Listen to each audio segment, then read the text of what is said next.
नमस्कार, मैं कंचन MNS news live में आप सभी का स्वागत करती हूँ। आइए देखते हैं आज की खास खबरें। वक्त बदला तो बदल गया मिजाज, अब ठाकरे खेल रहे विक्टिम कार्ड। ठाकरे गुट के पूर्व सांसद चंद्रकांत खैरे पर सतारा पुलिस ने केस दर्ज किया है। उन्होंने सीएम एकनाथ शिंदे को लेकर आपत्तिजनक बयान दिया था। सीएम एकनाथ शिंदे पर पिछले कुछ दिनों से लगातार जहरीले बयान ठाकरे गुट की ओर से दिए जा रहे हैं। ठाकरे गुट के नेताओं से पूछो कि इस स्तंभ पर आकर बयान देने की वजह क्या है, तो जवाब आता है जिस स्तर पर जाकर शिंदे ने गद्दारी की है उसके लिए कहने को अब यही रह जाता है।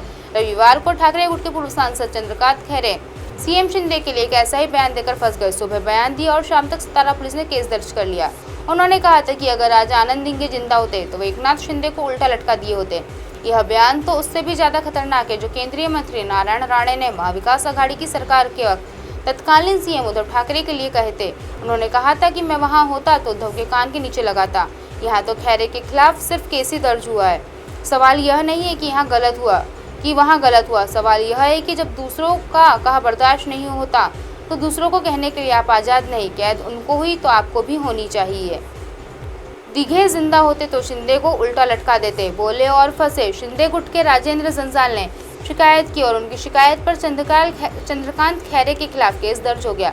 सतारा पुलिस द्वारा चंद्रकांत खैरे पर केस दर्ज होने से कुछ घंटे पहले उद्धव ठाकरे यह कह रहे थे कि शिव सैनिकों को धमकी देने का काम शुरू है। उन्हें कहकर धमकाया जा रहा है कि उन पर केस दर्ज किए जाएंगे, वे दड़ी पार किए जाएंगे। कुछ घंटों बाद ही चंद्रकांत खैरे पर केस दर्ज हो गया। सवाल है कि जैसा आप राणे के साथ और राणा के साथ करेंगे वैसा ही राउत के साथ और खैरे के साथ होकर रहेगा। बाला साहेब ठाकरे के शोले, आधे इधर गए आधे उधर गए, उद्धव अकेले रह गए। शिवसेना पार्टी तो बिखरी ही, ठाकरे परिवार भी बिखर रहा है। जिम्मेदार उद्धव ठाकरे भी हैं कि आज जयदेव शिंदे गुट में, बिंदु माधव का परिवार शिंदे गुट में, लेकिन जयदीप ने चाचा के साथ खड़े होने का फैसला किया है। मुख्यमंत्री एकनाथ शिंदे की दशहरा रैली में उद्धव ठाकरे के बड़े भाई जयदेव ठाकरे ने शिरकत की थी। न सिर्फ शिरकत की बल्कि आई हुई भीड़ को संबोधित करते हुए कहा था कि एकनाथ को एकटा मत छोड़ना, शिंदे राज का साथ देना। यानी शिंदे न सिर्फ शिवसेना पार्टी ले उड़े हैं, परिवार भी तोड़ चुके हैं। बाला साहेब ठाकरे को सबसे छोटे बेटे उद्धव ठाकरे परिवार में आज बिल्कुल अकेले हो चुके हैं। लेकिन इसी दौरान आज जयदेव ठाकरे के बेटे जयदीप ठाकरे ने अपने चाचा उद्धव ठाकरे का साथ देने का ऐलान किया है। कल कांग्रेस प्रदेश अध्यक्ष नाना पटोले ने कहा कि बीजेपी का काम ही पार्टी तोड़ना और परिवार तोड़ना रह गया है। नाना पटोले का इशारा वरुण गांधी से लेकर अर्पणा यादव से होते हुए जयदेव ठाकरे तक की ओर था। शिवसेना के ठाकरे गुट के नेता चंद्रकांत खैरे भी यही आरोप लगा रहे हैं। वे आरोप एकनाथ शिंदे पर लगाते हुए कहते हैं कि पहले पार्टी तोड़ी, अब वे परिवार तोड़ रहे हैं। गांव वाले गप्प तो गब्बर क्या करे, परिवार आधे इधर आधे उधर तो जेलर क्या करे। लेकिन सवाल है कि क्या बीजेपी इतनी शक्तिशाली हो गई है कि पार्टी भी तोड़ सकती है और परिवार भी? क्या बीजेपी इतनी तिकड़मबाज हो गई है कि शिंदे को शिवसेना से तुड़वा सकती है और जयदेव को शिंदे से मिलवा सकती है? अगर बीजेपी इतना कुछ कर सकती है तो आज जयदीप को उनके पिता जयदेव के साथ खिलाफ जाकर उद्धव ठाकरे के साथ जाने से रोक क्यों नहीं पाई? सवाल है कि रामगढ़ वाले जब लुटने को तैयार बैठे हैं तो गब्बर पर इल्जाम लगाना सही है क्या? जब आधे इधर और आधे उधर खुद की वजह से हुए जा रहे हैं तो अंग्रेजों के ज़माने के जेलर पछतावे से सिवा और क्या मिलेगा? फिल्म शोले में अंग्रेजों के ज़माने के जेलर के सारे सिपाहियों को उन्होंने खुद ही आधे इधर और आधे उधर जाने को कह दिया था। फिर पीछे मुड़कर देखा तो कोई उनके साथ नहीं दिखा था। आज उद्धव के साथ भी परिवार में कोई नहीं खड़ा है। जयदेव के बेटे जयदीप उद्धव के साथ, बिंदु माधव के बेटे निहार शिंदे के साथ। ऐसे में जयदीप के साथ आने का महत्व बड़ा है। बाला साहेब ठाकरे के 3 बेटे थे। उद्धव ठाकरे सबसे छोटे हैं। उनसे 2 बड़े भाई जयदेव और पिंटू ठाकरे में से बिंदु माधव ठाकरे की सड़क दुर्घटना में मौत हो गई थी। एक ही साल में उनकी और मीना ताई, बिंदु जयदेव और उद्धव की मां ठाकरे की मौत हो गई थी। जयदेव ठाकरे की आदतों और उनकी दूसरी शादी कर लेने से नाराज होकर बाला साहेब ने उन्हें घर से निकाल दिया था। लेकिन जयदेव की पत्नी स्मिता ठाकरे को 2004 में तलाक के बाद भी अपने बंगले में साथ रखा था। बाला साहेब ठाकरे और जयदेव ठाकरे के आखिर वक्त तक विचार नहीं मिले थे। बाला साहेब ठाकरे के आखिरी दिनों में जयदेव उन्हें देखने अस्पताल भी नहीं गए थे। बाला साहेब ठाकरे ने इस बात को लेकर अफसोस भी जताया था।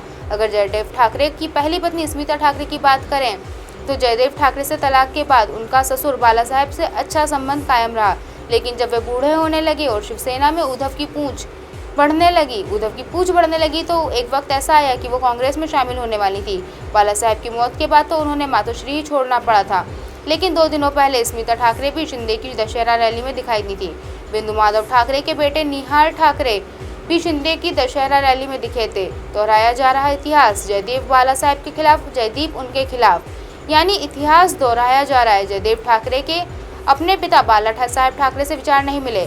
जयदीप ठाकरे के अपने पिता जयदेव ठाकरे से नहीं बनी। उन्होंने हमारे सहयोगी चैनल से बात करते हुए खुलकर कहा कि उन पर उनकी माता का प्रभाव ज़्यादा है। वे अपने पिता के विचारों से इत्तेफाक नहीं रखते। यहाँ तक कि अपने चचेरे चाचा राज ठाकरे को लेकर भी उन्होंने कहा कि ऐसे संकट से के वक्त पूरे ठाकरे परिवार को एकजुट होकर उद्धव काका की मदद करनी चाहिए थी। जयदीप कहते हैं कि अगर उनके चाचा उद्धव ठाकरे और चचेरे भाई आदित्य ठाकरे पार्टी का कोई काम उन्हें सौंपते हैं तो वे उन्हें 100% क्षमता से पूरा करेंगे। उन्होंने आदित्य ठाकरे की निष्ठा यात्रा में उन्हें मिल रहे लोगों की समर्थन की तारीफ की। वे आदित्य ठाकरे के नेतृत्व कौशल में खासे प्रभावित हैं। ठाकरे परिवार की कहानी पुरानी पॉलिटिक्स नहीं, फिल्मी है। इनकी जिंदगानी मिसाइल हमले के बाद यूक्रेन में फिर से बर्बादी शुरू। 50 अपार्टमेंट और 20 मकान क्षतिग्रस्त, 17 की मौत। सुरोविकिन को गर्मी के दौरान दक्षिणी यूक्रेन में सैनिकों का प्रभारी बनाया गया था। वह सीरिया में रूसी बलों का नेतृत्व कर चुके हैं। उन पर सीरिया के एलेप्पो पर बमबारी करने का आरोप है। यूक्रेन के जापोरिज्जा शहर में बीती रात एक अपार्टमेंट पर हुई रूसी हमले से कम 17 लोगों की मौत हो गई और दर्जनों लोग घायल हो गए। अधिकारियों ने रविवार को जानकारी दी। जापोरिज्जा नगर परिषद के सचिव अनातोली कुर्तवे ने टेलीग्राम ऐप पर कहा कि बीती रात शहर पर रॉकेट हमले किए गए, जिसमें कम से कम 20 मकान और 50 अपार्टमेंट क्षतिग्रस्त हो गए। उन्होंने कहा कि कम से कम 20 लोगों को अस्पताल में भर्ती कराया गया।